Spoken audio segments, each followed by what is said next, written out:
বাংলাদেশের বসুন্ধরাতে আওয়ামী লীগের সন্ত্রাসীদের গেরিলা ট্রেনিং চলছে। 5ই আগস্ট শেখ হাসিনা পালানোর পর নতুন ষড়যন্ত্রের একটা প্রক্রিয়া গতকালকে ডিওয়াইএর এই অনুষ্ঠানটা। ৭১-এর নাম এবং চেতনাকে ব্যবহার করে নতুন করে এই যে ষড়যন্ত্র, এটার পিছনে ভারতের হাত রয়েছে, রয়ের হাত রয়েছে। জয় বাংলা স্লোগান, জয় বঙ্গবন্ধু স্লোগান এবং আওয়ামী লীগের রাজনীতি বাংলাদেশ থেকে চিরতরে নিষিদ্ধ করা হয়েছে। আমাদের দুর্ভাগ্য হচ্ছে বাংলাদেশ হচ্ছে সেই দুর্ভাগা দেশ যেই দেশের মানুষ দেশে খেয়ে দেশে পড়ে একটা বড় অংশ ভারতের দালালি করে। ৭১-এর নাম ব্যবহার করে নতুন করে একটা ষড়যন্ত্র বলে আমি উল্লেখ করব।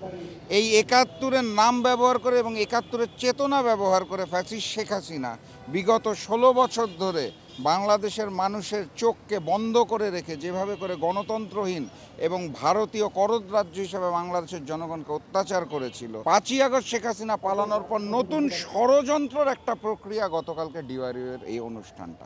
৭১-এর নাম এবং চেতনাকে ব্যবহার করে নতুন করে এই যে ষড়যন্ত্র, এটার পিছনে ভারতের হাত রয়েছে, রয়ের হাত রয়েছে এবং সো কল্ড মুক্তিযোদ্ধারা মুক্তিযুদ্ধের চেতনা নতুন করে বিকৃত করে বিক্রয় করে নতুন ষড়যন্ত্রের মাধ্যমে বাংলাদেশকে আবার অস্থিতিশীল করতে যাচ্ছে। সেটার প্রক্রিয়া ছিল গতকালকের অনুষ্ঠান। দেশপ্রেমিক জনগণ সেটাকে রুখে দিয়েছে। আমি তাদের শুভেচ্ছা জানাই, শুভকামনা জানাই। জয় বাংলা স্লোগান, জয় বঙ্গবন্ধু স্লোগান এবং আওয়ামী লীগের রাজনীতি বাংলাদেশ থেকে চিরতরে নিষিদ্ধ করা হয়েছে।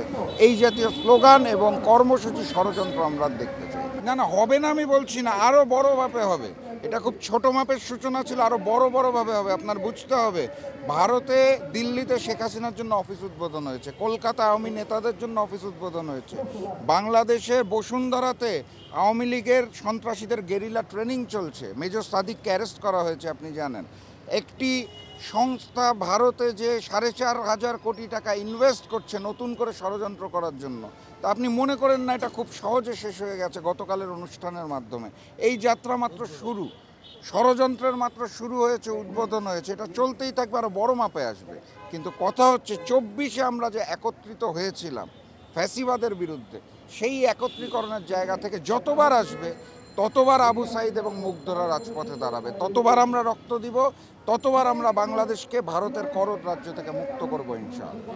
না, আওয়ামী লীগকে ফ্যাসিবাদকে পুনর্বাসনের পরিকল্পনা চলছে। এটার মধ্যে অন্তর্বর্তী সরকারেরও একটা অংশ কাজ করছে, কাজ করছে, প্রশাসন কাজ করছে, বাংলাদেশের মানুষ। আমাদের দুর্ভাগ্য হচ্ছে বাংলাদেশ হচ্ছে সেই দুর্ভাগা দেশ যেই দেশের মানুষ দেশে খেয়ে দেশে পড়ে একটা বড় অংশ ভারতের দালালি করে এবং তারা ভারতের কারণে আওয়ামী লীগকে সমর্থন করে, আওয়ামী লীগের জন্য নয়।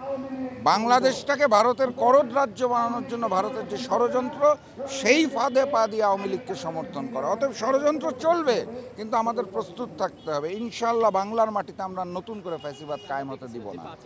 এইটা আসলে দুঃখজনক, আমি আপনার সাথে একমত। কারণ ৫ই আগস্টের পূর্বে আমাদের মধ্যে যে ঐক্যটা ছিল সামনের নির্বাচনকে কেন্দ্র করে ক্ষমতার লড়াইয়ে, সেই ঐক্যটা কিন্তু আর আগের মতো নাই।